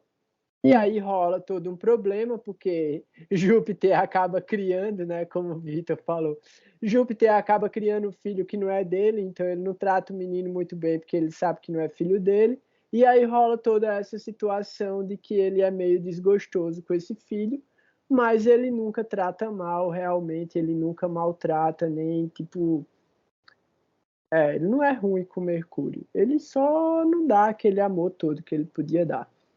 E aí, assim, Alexandra, a conjunção de Júpiter e Mercúrio, ela já está rolando já faz um tempo. Ela está acabando agora, inclusive, porque daqui a 2 dias, né, depois da manhã, Mercúrio entra em Áries. E aí essa conjunção ela vai acabar. E aí quando Júpiter entrar em Áries, Mercúrio já está de touro para frente, eu acho. Eu não sei de cabeça, mas muito provavelmente porque é maio, é isso mesmo. Mercúrio vai estar em touro ou em gêmeos já. Aí eu estava falando sobre esses efeitos de Mercúrio no Gandanta de saída de peixes. E aí ele está nessa debilidade. Quando Mercúrio ele entra no Gandanta de Ashwini, que é o primeiro pada, né? O primeiro pada de Ashwini, que é o primeiro pada de Áries, ele é um Gandanta de entrada. E esse Gandanta de entrada é muito maluco. Por quê? Porque Ashwini é representada por esses cavalos, né? E cavalo tem essa energia, essa impetuosidade, essa agilidade, essa ansiedade, essa vontade de correr, de iniciar, de ir para cima, né? E Mercúrio, ele também carrega essas características de velocidade, de movimento, de dinâmica, de viagens. Então a gente tem que pensar o seguinte: pode ser um bom período para viajar, pode até ser um bom período para viajar, mas se você dirige, tenha cuidado com a direção. É bem importante ter bastante atenção agora nesse período, né? A gente vai ter eclipse, vai ter esses eventos todos, e isso pode não ser tão favorável. A gente tem que aproveitar justamente essa força de Mercúrio, né? Esse desejo de Mercúrio. Por quê? Porque Mercúrio fala sobre as ideias. E aí é muito possível que a gente tenha ideias que estão prontas para começar. Ideias que estão assim, tipo, no passo de serem iniciadas. E aí a gente vai ter 2 eventos muito propícios para isso. A entrada de Mercúrio em Áries e depois a entrada do Sol em Áries no dia 14. Para iniciar novos projetos. Então, dá para iniciar a comunicação de um novo projeto quando Mercúrio entrar dentro de Áries, e dá para efetivar o início desse projeto quando o Sol entrar em Áries. Porque mesmo assim, a gente tem uma visão muito pesada, né, do Gandanta e tal, porque o Gandanta dá efeitos muito complicados. Mas na realidade é a mesma coisa de um Nityabanga. Por quê?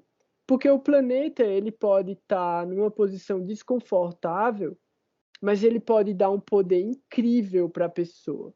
Ele pode ser uma energia e uma força incrível para a pessoa superar os desafios.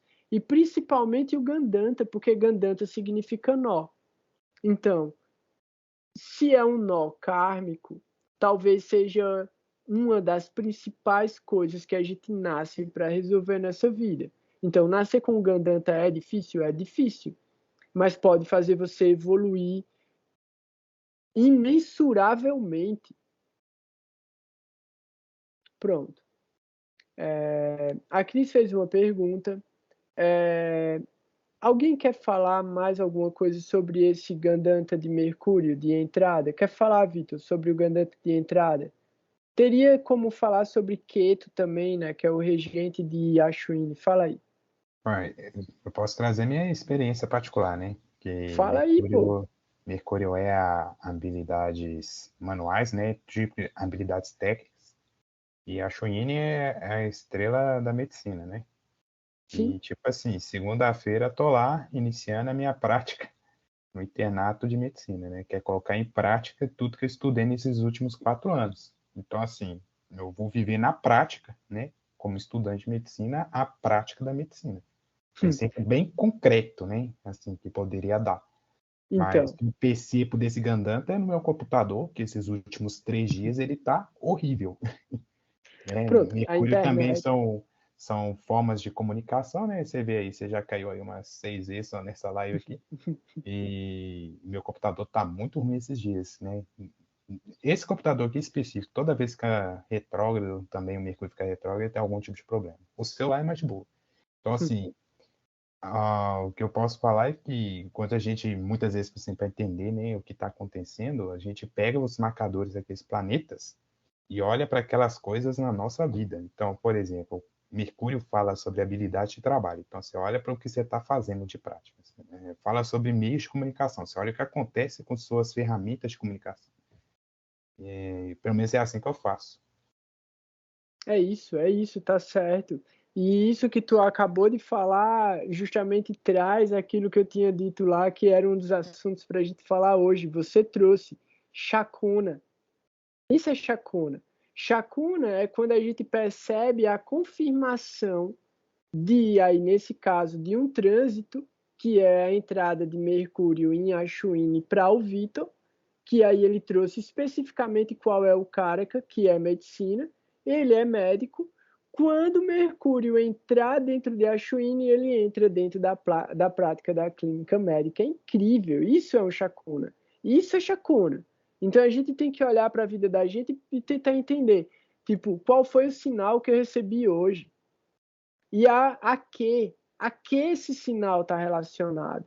Então, assim, é engraçado, eu não vou nem entrar muito em detalhes assim, mas muitos sinais positivos estão acontecendo e é para ter muita gratidão da gente ter acesso a esse conhecimento. Porque é uma coisa absurda, é uma coisa bizarra, não é uma brincadeira. O que o Vitor está falando é uma constatação prática da mecânica kármica mesmo, do funcionamento do universo. E esse efeito dá para ele. Para mim vai dar um efeito diferente, para cada pessoa vai dar um efeito diferente. E é como o Vitor falou, tipo, pô, a minha internet tá ruim. Olha a doideira que tá Mercúrio, mas o que está acontecendo? Eu estou fazendo o maior upgrade possível de tecnologia de comunicação. Então, assim, velho, a minha internet nos últimos 5 anos foi precária. A gente teve muita dificuldade no grupo por causa da minha internet que caía, que tinha problema e tudo mais. E agora eu consegui ter acesso a essa internet, que é considerada a melhor internet que existe, que é essa lá do Elon Musk, tá ligado? Tipo, o cara é demônio, beleza, o cara é demônio, mas eu vou subverter a tecnologia dele para fazer serviço devocional. Então, assim, o que eu puder comunicar através dessa internet, que seja para o benefício de todas as pessoas, eu vou fazer isso. Então, é a gente entender o que esses chacunas significam. Então, assim, o Vitor ter aparecido hoje, para mim é um chacuna também. A Mariana ter aparecido hoje é um chacuna também. Tipo, o que aconteceu hoje em relação à movimentação de trazer o Madhusudana Maharaj para o Brasil, e eu já falar isso com a Ângela e já falar isso com vocês, é um chacuna. E aí eu quero dar outro chacuna ainda maluco e impressionante que aconteceu de ontem para hoje. Eu vou falar rápido para poder responder a Alexandre, mas eu acho isso importante falar.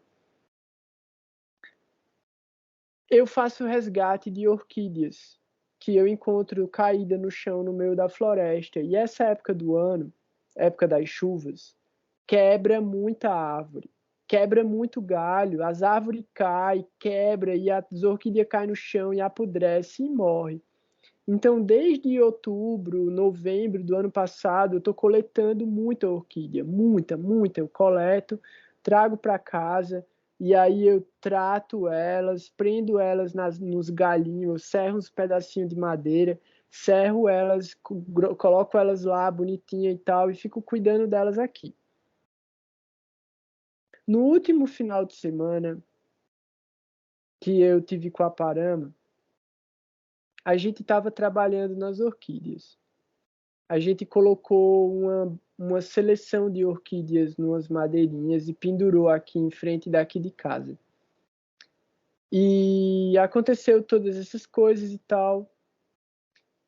E de ontem para hoje, só as orquídeas que eu fiz com ela floresceram.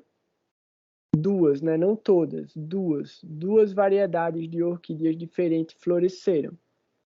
E eu publiquei isso no Instagram. E aí eu fui e mandei essas fotos para a filha da Parama. E aí a menina me respondeu, tipo, na hora, assim, aos prantos. Porque ela estava, na hora que eu falei com ela, ela estava com o celular da Parama na mão, olhando as fotos que a Parama tinha tirado. E as últimas fotos que estavam lá no rolo de fotografia eram as fotos da gente fazendo essa parada, tá ligado? Então, assim, pra gente nunca esquecer que a gente tá sendo abençoado o tempo todo, né? O tempo todo, com tudo, nas coisas mais sutis. Porque uma dessas florzinhas que abriu. As flores têm menos de 1 centímetro, você estava falando. Isso, menos de 1 centímetro. Ah, foi mal. As florzinhas, velho, tem menos de 1 centímetro. E as abelhas que polinizam essas flores são as jataizinha mirim, bem pequenininha, do tamanho de um mosquito que chupa sangue, velho. E é uma colmeia que quando você olha dentro da colmeia, ela parece uma renda.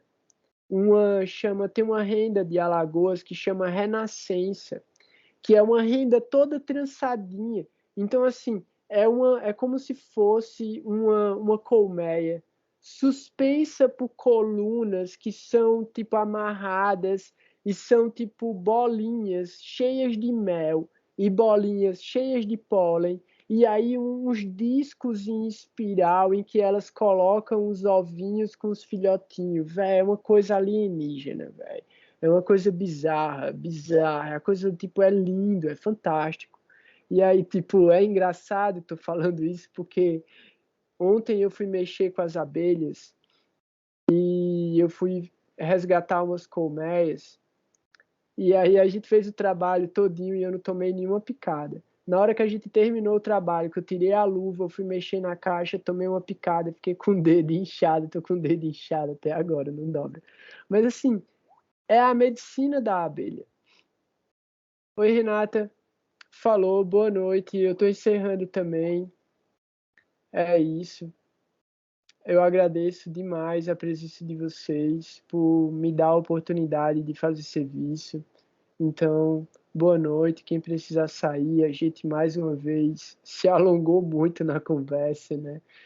Espero vocês na semana que vem. Quem puder ficar mais um pouquinho ainda, a gente vai encerrar. Eu vou fazer mais uma recitação de mantra aqui. E aí veio mais uma mensagem. Então, eu queria só aproveitar que está todo mundo ainda e agradecer. Ó, ela saiu agora. Pronto. Ah, tem aqui uma pergunta da Cris. A Alexandre falou que as abelhas são alienígenas, elas são mesmo. Então, Cris, a Cris falou aqui, né? Mesmo não sendo iniciada, uma pessoa pode, por exemplo, falar informalmente sobre Krishna e passar informações que recebeu e gravar mantras e compartilhar. Isso é espiritualmente correto? É. E aí, inclusive, eu fiz essa pergunta na última aula, na penúltima aula do Madhusudana Maharaj, porque a Ângela e o Lucas eles estavam na aula e eles não são formalmente iniciados, mas eles cantam o Mahamantra e eles estudam a filosofia. E aí eu perguntei para o Maharaj, né, qual é o benefício que a gente pode obter de cantar os santos nomes sem a gente ter sido formalmente iniciado. E aí o Maharaj falou muito rápido, assim, porque ia virar o assunto para outra semana, talvez fique para esse sábado, a gente vai falar sobre isso. Todos os benefícios. Todos os benefícios. Tipo, só de ouvir os santos nomes você já se beneficia. A formalização da iniciação é um processo em que você vai obter muito mais misericórdia. Mas o poder dos santos nomes está nos santos nomes, na sinceridade e no desejo do buscador. Então a gente vai ter aí dentro das escrituras situações em que as pessoas, os devotos, não foram iniciados formalmente, mas dentro do coração deles o santo nome se revelou. Então assim, a gente tem uma sucessão discipular ininterrupta de certa forma. Então assim, a sucessão ela vem desde Brahma, desde Narada, desde Krishna, até os dias de hoje, sem interrupção, mas não diretamente. Então, existem processos e momentos históricos em que o cara sentiu dentro do coração dele aquela potência espiritual de que, tipo, tal mestre é o meu guru. Mas ele acaba recebendo iniciação de outro guru. Que aí é onde entra aquela divisão, né? Diksha Guru, Shiksha Guru, Vartma Pradaksha Guru, Chaitya Guru, e aí a gente vai ter os gurus que estão na plataforma de Kanishta Adhikari, guru que está na plataforma de Madhyama Adhikari, guru que está na plataforma de Uttama Adhikari. Então a gente vai ter diferentes tipos de guru. A gente tem que simplesmente entender a força está no processo. Seguindo o processo, no momento certo, se for apropriado, a pessoa recebe uma iniciação formal. Mas a possibilidade de fazer serviço e de divulgar a consciência, isso é para todas as pessoas. Então é como eu estava falando, um devoto ele não tem Krishna, mas ele quer dar Krishna para todo mundo. Por quê? Porque ele sentiu o sabor. Então esse sabor transcendental é a experiência que a gente tem para transmitir. Qualquer experiência com a transcendência deve ser transmitida. Então, qualquer experiência espiritual que a gente tiver, a gente tem que transmitir, mas a gente tem que buscar pelo parâmetro mais elevado. Então, assim, eu não aguento correr uma maratona, mas eu quero correr uma maratona. Mas a primeira coisa que eu faço é começar a correr. E se alguém quiser correr comigo, vamos correr. Um dia a gente corre uma maratona, mas eu nunca posso dizer que correr 200 metros é a mesma coisa que correr uma maratona.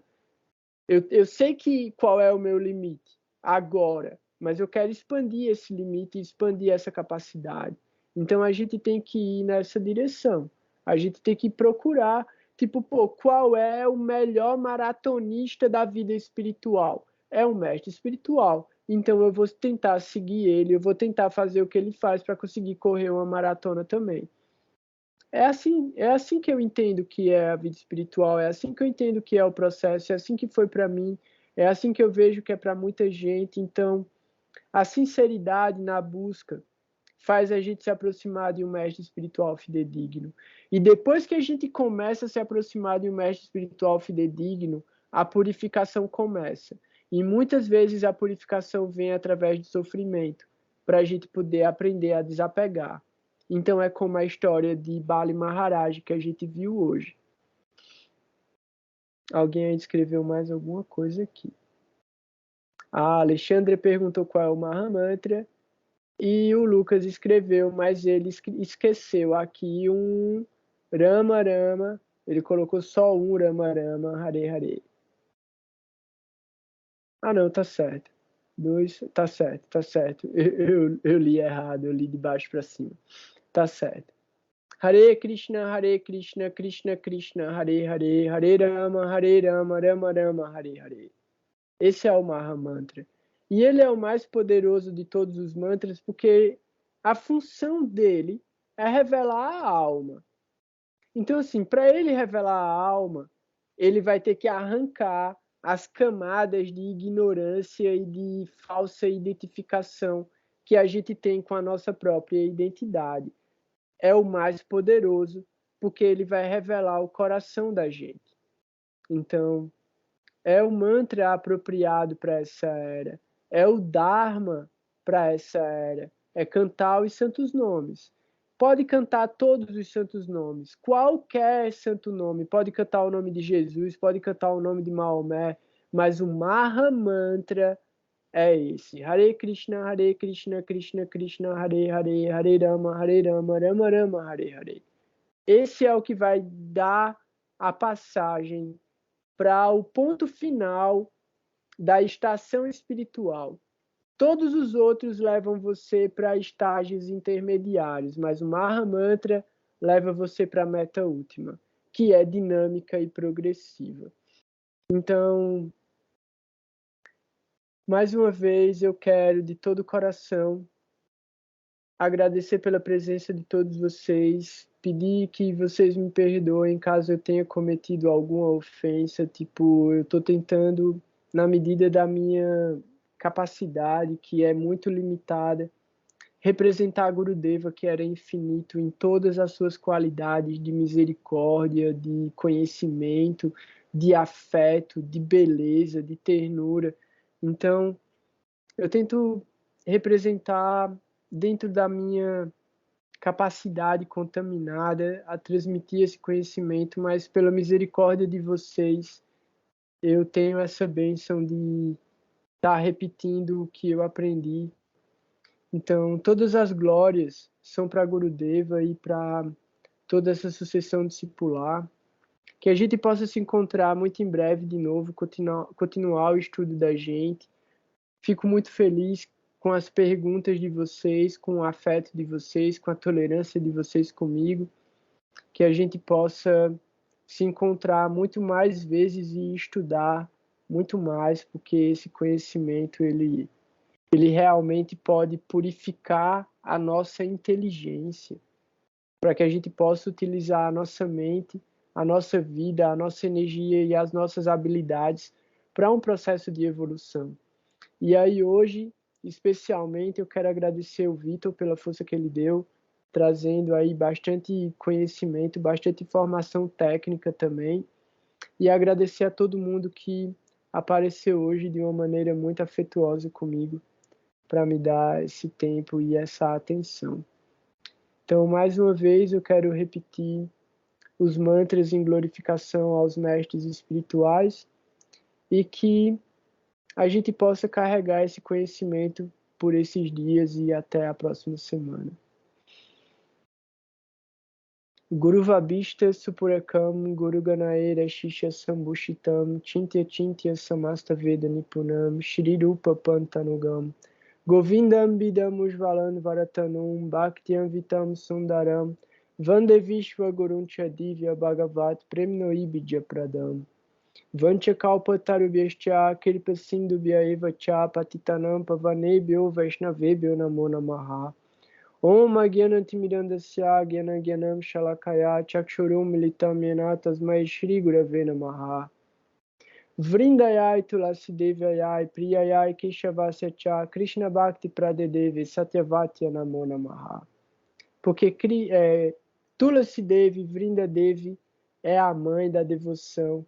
E ela concede a misericórdia de dar o corpo dela para a gente poder carregar essa representação sagrada e através da japa a gente cantar os santos nomes.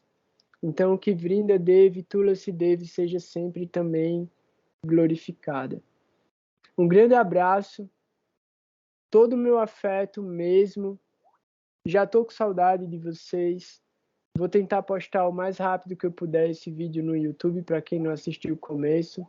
Um grande abraço para quem assistir até o final. Dá um like e compartilha aí. Eu tenho que aprender a falar isso no começo. Falou, galera. Valeu. Hare Krishna. Haribol. Foi um prazer.